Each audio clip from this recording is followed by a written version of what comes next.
एक ऐसे शख्स की कहानी जिसने भरी जवानी में अपनी जान खतरे में डाल दी, सिर्फ इसलिए कि वतन अजीज पाकिस्तान को दुश्मनों से महफूज रखा जा सके। मोहम्मद अब्बास साकिब के कलम से निकली एक बेमिसाल कहानी। वतन ज़ाद।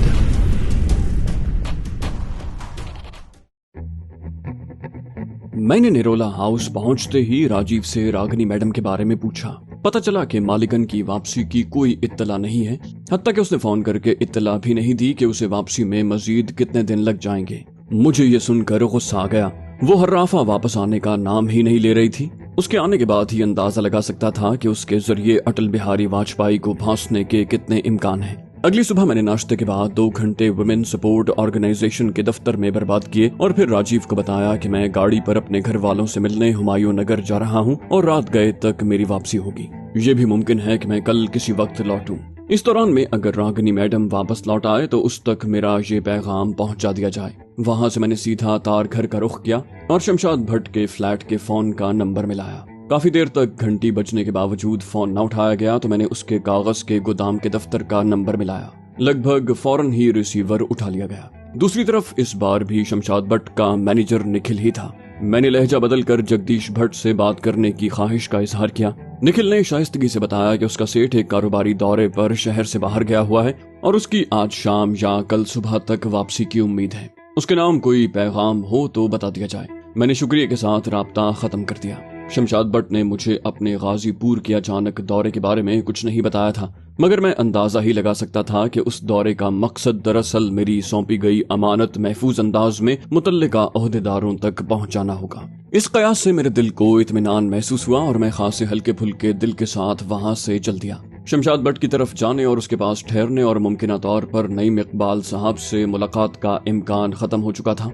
मैं निरोला हाउस से 1-2 दिन गैर हाजिर रहने का कह कर निकला था, मगर अब वापसी के अलावा कोई चारा नहीं था। मैंने राजीव को सरसरी तौर पर बताया कि मैंने घर जाने का इरादा रागिनी मैडम की वापसी तक मुलतवी कर दिया है। उसे भला क्या फर्क पड़ता था। मैंने कुछ वक्त अपने दफ्तर में बर्बाद किया और फिर दोपहर के खाने के बाद सो गया।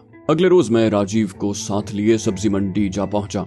वक्त गुजारी का ये तरीका भी महज बेजारी में इजाफे का बायस था। रात होने पर मैंने एक बार फिर शमशाद भट्ट के घर का नंबर मिलाने का इरादा किया। मैंने तार घर का चक्कर लगाने के झंझट से बचने के लिए एक बार फिर दफ्तर ही का फोन इस्तेमाल करने का फैसला किया। तीसरी घंटी पर फोन उठा लिया गया, मगर दूसरी तरफ से कोई आवाज सुनाई न दी। मैं समझ गया कि शमशाद भट्ट भी इख्तियार का मुजाहिरा कर रहा है, लेकिन मैंने शगुफ्ता लहजे में कहा, मुझे भोजन खिलाने का कहकर कहाँ गायब हो गए थे महाशय। मेरा जुमला पूरा होते ही दूसरी तरफ से शमशाद भट्ट का मानूस कहा सुनाई दिया और फिर उसने कहा, क्षमा दे दो सरकार, मुझे एक अर्जेंट डिलीवरी करने के लिए राजधानी से बाहर जाना पड़ेगा। बस अभी वापस आया हूँ। तुम्हारा भोजन उधार है, कल दोपहर ही मेरे धंधे वाले अड्डे पर पहुंच जाओ। उसकी बात सुनकर मेरा दिल खुशी से उछल पड़ा। बिलाखिर मेरी मेहनत ठिकाने लगी। ताहम मैंने तस्दीक के लिए पूछा, भोजन तो मैं खा ही लूंगा भैया, ये बताओ डिलीवरी तो ठीक तरह हो गई? दूसरी तरफ से मुतमईन लहजे में कहा गया, हाँ सरकार, कल सुबह तक माल फैक्ट्री में भी पहुंच चुका होगा और प्रोडक्शन भी शुरू हो चुकी होगी। ये सुनते ही मेरे दिल में इत्मीनान की लहर दौड़ गई। मैंने इक्का दुक्का मजीद बातें करके राब्ता मुनक़ता कर दिया। मुझे लगा कि मेरे सर से बहुत बड़ा बोझ उतर गया है। उस रात मैं बहुत सुकून की नींद सोया और अगली सुबह नए जोश जज्बे से बेदार हुआ। शमशाद भट्ट से मुलाकात में अभी कई घंटे बाकी थे। मैंने नाश्ते के बाद वक्त गुजारी के लिए कोई किताब पढ़ने के बारे में सोचा, मगर फिर मेरे दिल में एक बार फिर भारतीय जनसंघ के हेड ऑफिस में किस्मत आजमाई की ख्वाहिश जागी। मैंने सोचा कि ठीक है, एल.के. एडवाणी नामी वो खबीस मेरे हद से बढ़े हुए जोशो खरोश की वजह से मेरी तरफ से बिदक गया है, मगर जरूरी तो नहीं कि दीप प्रसाद घोष और अटल बिहारी वाजपेयी की तरफ से भी मेरी हौसला शिकनी की जाए। एल.के. एडवाणी अपनी लोमड़ी जैसी खसलत की वजह से मुझे गालिबन खुफिया पुलिस का कारिंदा समझा होगा। उसका शक बेबुनियाद होने का यकीन दिलाने की मुझे फिलहाल कोई जरूरत नहीं। हाँ, उन दोनों नेताओं की तरफ से भी कोई ऐसा तासुर मिला तो मैं अपने बारे में उनके खदशात दूर कर सकता हूँ, जिसमें रागिनी मैडम की सिफारिश मेरे बहुत काम आएगी। मैं भारतीय जनसंघ के हेडक्वार्टर पहुंचा तो पता चला कि दीप प्रसाद और वाजपेयी अभी तक वापस नहीं लौटे हैं। अलबत्ता इस मर्तबा मुझसे मुलाकात करने वाले ओहदेदार बलराज मधुक ने मेरे इरादों का गर्मजोशी से खैर मकदम किया। बाद की गुफ्तगू से पता चला कि वो भी भारतीय जनसंघ के चोटी के 8-10 नेताओं में से एक है। ताहम उसकी असल जिम्मेदारी राष्ट्रीय सेवक संघ से मुंसलिक थी। मैंने उसे वेश जी की सिफारशी चिट्ठी दिखाई तो उसने वादा किया कि दोनों नेताओं में से किसी की भी वापसी पर वो मुझे मेरे दफ्तर के फोन पर इत्तला दे देगा। मुझे लगा कि ये शख्स मेरा वो काम ज्यादा बेहतर अंदाज में कर सकता है जिसके लिए मैं दीप प्रसाद और वाजपेयी से मिलना चाहता हूँ। मैंने उसे कहा कि मुझे जनसंघ से ज्यादा राष्ट्रीय सेवक संघ का हिस्सा बनने में दिलचस्पी है। उसने खुश होकर यकीन दिलाया कि वो अपने तौर पर मुझे राष्ट्रीय सेवक संघ में शामिल करवा देगा। उसने मुझे रुकनियत का फॉर्म दिया और उसे पुर करके 2 दिन के बाद दोबारा मुलाकात की हिदायत की। मैं वहां से मुतमईन होकर निकला और शमशाद भट्ट के कागज के गोदाम का रुख किया। मुझे देखकर उसका चेहरा खुशी से खिल उठा। मैं उससे गुज़श्ता 2 रोज की कारगुजारी का अहवाल सुनने के लिए बेताब था, मगर मैं ये नहीं जानता था कि उसका दफ्तर इस तरह की हसास बातें करने के लिए कितना महफूज है। उसका तायुन शमशाद भट्ट की गुफ्तगू से ही हो सकता था। जब तन्हाई होने के बावजूद उसने मेरे मतलब की बात न की तो मैं समझ गया कि वो उस जगह कोई हसास गुफ्तगू नहीं करना चाहता। शमशाद भट्ट ने मुझे अपने साथ खाना खिलाया और फिर पूछा, रोहित जी, आपने राज कपूर की नई फिल्म जिस देश में गंगा बहती है देखी है? मैंने नफी में जवाब दिया तो वो पुरजोश लहजे में बोला, बहुत अच्छी फिल्म है भैया, म्यूजिक भी बहुत अच्छा है, लिबर्टी सिनेमा में सुपर हिट जा रही है, चलो आज आपको दिखाता हूँ। ये सुनकर मेरा दिल खुशी से धड़का। सिनेमा में फिल्म दिखाने की उस दावत से मेरी कई खुशगवार यादें ताजा हो गईं। मेरे तजुर्बे ने बताया था कि सैकड़ों लोगों के ऐन दरमियान में बैठकर राजदारी की बात करने के लिए सिनेमा हॉल से बेहतर कोई जगह नहीं, बशर्ते कि आप मुतल्लिका टेक्निक के इस्तेमाल में महारत रखते हों। यानी शमशाद भट्ट की तरफ से ये दावत जाहिर कर रही थी कि वो मुझसे कुछ खास बातें करना चाहता है, लिहाजा उसकी दावत ठुकराने का सवाल ही पैदा नहीं होता। कुछ ही देर के बाद हम दोनों लिबर्टी सिनेमा जाने के लिए निकल खड़े हुए।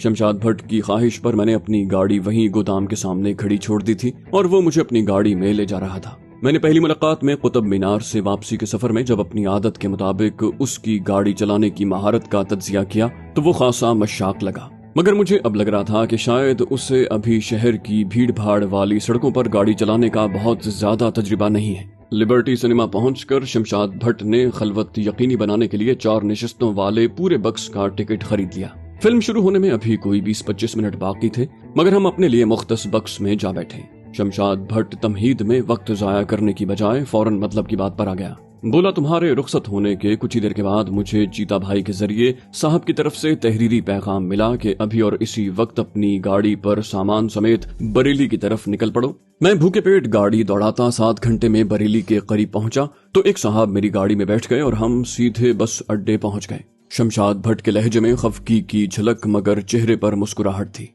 मैंने भी मुस्कुराहट में जवाब दिया तो उसने बात आगे बढ़ाई। बोला, वहां उस अल्लाह के बंदे ने मुझे सामान समेत लखनऊ जाने वाली बस में बिठाकर कहा कि कल वापस पहुंचकर जोहर की नमाज शहर की जामे मस्जिद में पढ़ना, वहां आपकी गाड़ी की चाबी एक बार फिर आपके हवाले कर दी जाएगी। उसके अलावा कुछ नहीं बताया कि लखनऊ पहुंचकर क्या करना है, किससे मिलना है। वो तो शुक्र है कि बस की रवानगी कुछ देर के बाद हुई और मुझे कुछ खाने पीने का मौका मिल गया, वरना लखनऊ तक के 8 घंटे के सफर में तो मैं भूखा ही मर जाता। मैंने हमदर्दाना लेकिन संजीदा लहजे में कहा, हमारी तो यही जिंदगी है भैया, इसका मतलब है इन 2 दिनों में मुसलसल भागते ही रहे। शमशाद भट्ट ने तायद में गर्दन हिलाई। बोला, लखनऊ पहुंचकर भी यही हुआ। मैं जैसे ही बस से उतरा एक चने बेचने वाला मुझसे सामान वसूल करके गायब हो गया। थकन से बुरा हाल था, मगर अगली दोपहर बरेली की जामे मस्जिद से अपनी गाड़ी वसूल करके दिल्ली वापस पहुंचना था, इसलिए रात के खाने के लिए वहां रुका और फिर बरेली वाली बस में बैठ गया। नींद तो बहुत जोर की आ रही थी, मगर मुझे डर था कि साथ वाली सीट पर बैठे बाबू को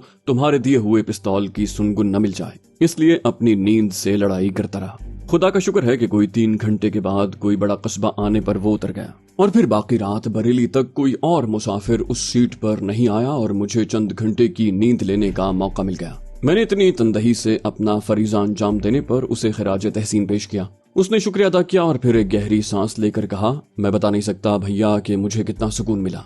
यूं समझो कि बहुत बड़ा बोझ सर से उतर गया। दरअसल मुझे पहली बार इस तरह की जिम्मेदारी सौंपी गई थी, वरना तुम्हारे आने से पहले तो मैं बस वक्त गुजारी की जिंदगी बसर कर रहा था। साहब लोगों का सख्ती से हुक्म है कि उनकी तरफ से इजाजत मिलने तक मुझे कोई ऐसी हरकत नहीं करनी है जिससे मैं खुफिया वालों की नजरों में आ जाऊं और उनकी तवील मेहनत पर पानी फिर जाए। यूं समझो कि अगले कम से कम 6 से 8 महीने मुझे सांस रोक कर गुजारने हैं। वो जो कुछ बता रहा था वो कुछ तो मेरी समझ में आ रहा था, मगर पूरी बात समझने के लिए उसकी तरफ से वजाहत दरकार थी।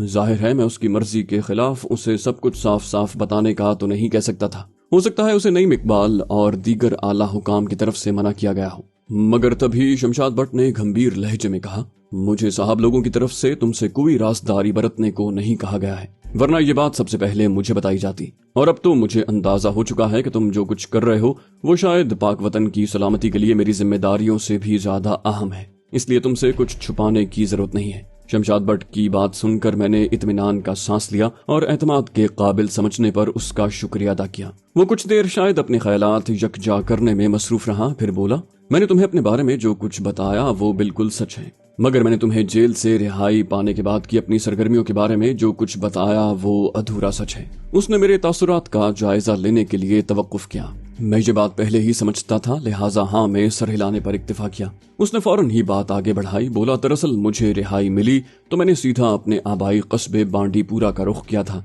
और अपने भाई की शहादत पर बरसों पहले बंद हो जाने वाली अपनी आबाई दुकान दोबारा खोलकर बज़ाहिर खामोशी से कारोबार करने लगा। मगर मेरे सीने में अपने भाई की शहादत और अपने साथ होने वाले जुल्म की आग इंतकाम की शक्ल इख्तियार कर चुकी थी। मैंने निहायत खामोशी से अपने भाई के हम ख्याल आजादी पसंद दोस्तों और दीगर हम ख्याल नौजवानों से राब्ते शुरू कर दिए और मुसलसल मेहनत से कश्मीर पर काबिज भारत सरकार के खिलाफ मुसल्लह जिद्दोजहद के लिए एक लश्कर इकट्ठा कर लिया। मगर हमारे पास असलहे और सरमाए की कमी थी, इसलिए हम अमली कार्रवाइयों का सिलसिला शुरू नहीं कर सकते थे। इससे पहले कि हम बददिल हो जाते और हमारे साथी बिखर जाते, अख्तर खान साहब ने अपने एक बाएतमाद साथी के जरिए मुझसे राब्ता किया। इस असना में सिनेमा हॉल में शायकीन की आमद में इजाफा हो गया और साथ ही शोरगुल भी बढ़ता जा रहा था। ये सूरत हाल हमारी गुफ्तगू के लिए मजीद साजगार हो गई थी। कदर तवक्कुफ के बाद शमशाद भट्ट ने बात आगे बढ़ाई। बोला, उसने यशवंत कुमार के नाम से बांडीपुरा में खुद को मुतारिफ करवाया था, ताहम हमें उसने अपना नाम फारूक अहमद बताया था। खुदा जाने उसका नाम वाकई यही था या हमें भी मसलहतन फर्जी नाम ही बताया था। बहरहाल फारूक भाई ने वहीं बांडीपुरा में गुड़ और शक्कर के ताजिर की हैसियत से कारोबार जमा लिया, मगर उनका असल मेरी और मेरे साथियों की माली मुआवनत और हथियारों का बंदोबस्त करना था। उसके अलावा हमें गोरिल्ला जंग की तरबियत देना भी उसकी जिम्मेदारी थी। इतना कहकर शमशाद भट्ट ने मेरी कैफियत का जायजा लिया। उधर उसकी बातों में मेरी दिलचस्पी हैजान में तब्दील होने लगी थी। यूं लग रहा था जैसे रगों में खून की बजाय बिजली की रौ गर्दिश कर रही हो। उसका खामोश होना मुझे बहुत अजियत दे रहा था। उसने गालिबन मेरी दिली कैफियत भांप ली और मुस्कुराते हुए बात आगे बढ़ाई। बोला, कुछ ही दिनों में फारूक भाई से मेरा ताल्लुक पहले दोस्ती और फिर सगे भाई से भी बढ़कर गहरा हो गया। वो मेरे छोटे भाई की शहादत से वाकिफ थे और इस हवाले से मेरी बहुत इज्जत करते थे। मैंने देखा कि ये सब बताते हुए शमशाद भट्ट के चेहरे पर फारूक भाई के लिए मोहब्बत भरी मुस्कुराहट जगमगाने लगी। ताहम आगे के वाक़यात जानने के लिए मेरी बेताबी ने मुझे पूछने पर मजबूर कर दिया, फिर क्या हुआ भैया? शमशाद भट्ट ने उसी वालिहाना लहजे में कहा, हम दोनों का ताल्लुक बहुत मजे का था। हम दोनों की उम्र में ज्यादा फर्क नहीं था, मगर हम दोनों एक दूसरे को उस्ताद कहते थे। दरअसल वो मुझसे कश्मीरी जबान सीखने के अलावा कश्मीर की तारीख के बारे में ज्यादा से ज्यादा मालूमात हासिल करने के लिए कोशां रहता था। उसके अलावा मैं उसे बांडीपुरा और आसपास के दीगर इलाकों के महले वकू, खास बातों और सियासी मामलात के बारे में बताता रहता, जबकि खुद मैं तो उससे अनगिनत जंगी हरबे सीख चुका था और मुसलसल सीख रहा था। उसने मुझे कॉम्बैट स्ट्रेटजी यानी हरबी हिकमत अमली तरतीब देना सिखाया। एम्बुश यानी घात लगाकर हमले के मुख्तलिफ तरीकों के बारे में भी बताया। यूं समझो कि चंद ही महीनों में उसने मुझे अच्छा खासा माहिर जंगी कमांडर बना दिया। वो चंद सानियों के लिए खामोश हुआ, तभी न चाहते हुए भी मैं बोल पड़ा, तुमने ये सब कुछ बताकर मेरे दिल में फारूक भाई से मुलाकात का जबरदस्त शौक पैदा कर दिया है। ऐसा उस्ताद तो किस्मत वालों को मिलता है। शमशाद भट्ट ने सर हिलाकर मेरी तायद की, फिर बोला, अभी तो मेरे पास उसके बारे में बताने के लिए और भी बहुत कुछ है भैया। मसलन ये कि उस्तादों से सीखे हुए इल्म के अलावा उसका अपना दिमाग भी अछूते हरबे सोचने का माहिर है। ऐसे हरबे जिनके दुरुस्त और बरवक्त इस्तेमाल से हारी हुई बाजी जीती जा सके।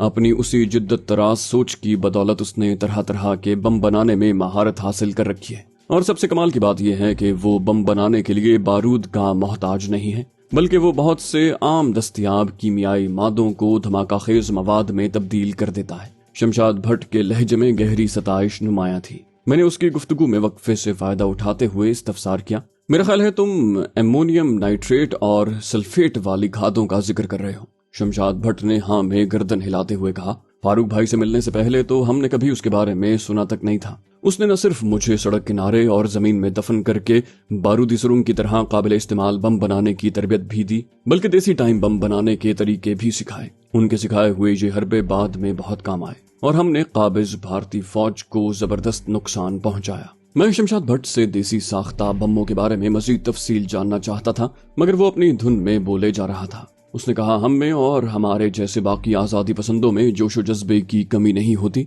ना ही हम जान देने में झिझकते हैं, मगर पेशावराना जंगी महारत खुसूसन गोरिल्ला जंग की तकनीकों से लाइल्मी की वजह से दुश्मन को कम नुकसान पहुंचाते थे और खुद को ज्यादा जानी नुकसान पहुंचाते थे। यूं समझो कि हमारे पूरे कश्मीर की मुजाहिद तंजीमों में काबिज दुश्मन फौज के खिलाफ कोई भी जंगी कार्रवाई हमेशा से लगभग खुदकुश मिशन समझी जाती रही, और हर कार्रवाई में हमारे दिलो दिमाग में बस यही ख्याल हुआ करता कि अब जिंदा बच निकलने का तो कोई इम्कान नहीं, बस जान देने से पहले दुश्मन को ज्यादा से ज्यादा नुकसान पहुंचा दिया जाए।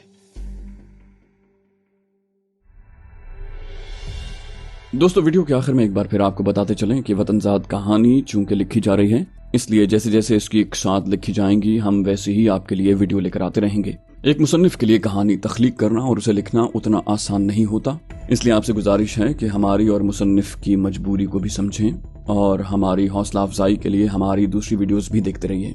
इंशाल्लाह जैसे ही वतनजाद की अक़सात हम तक पहुंचती रहेंगी हम आपके लिए वीडियो लेकर आते रहेंगे। अगली वीडियो में आपसे मुलाकात होगी, तब तक के लिए अल्लाह हाफिज।